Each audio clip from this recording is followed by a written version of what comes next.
632, okay, 11 Hijri, 632, the Prophet dies. And as I always say, this is one of the mysteries that we try to answer. Some people came up with good answers, other people didn't. We are still speculating. We know that the Prophet, his basically prophetic career spanned over 21 to 23 years, right? And the revelation was always coming to him until he died. One of the questions that we ask ourselves, why didn't, and the Prophet did not die suddenly. He knew when he was dying, he predicted it, he performed the last pilgrimage, and he did not collect the text, okay?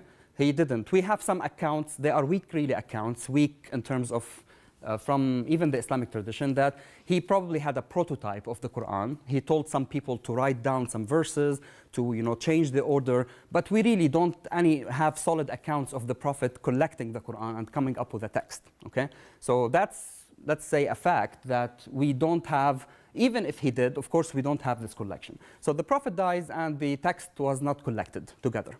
So we have first, the first caliph and then the second caliph. They were busy with the wars and establishing the new Islamic government. And then the third caliph, Uthman, and this is what we call the major collection of the Quran, happened during his time. Okay, and this is the year 47 Hijri, Islamic calendar, around 656. So this is roughly 30-something years after the Prophet dies. Okay, so now according to the major narrative, the Quran was collected around 35 years after the Prophet died.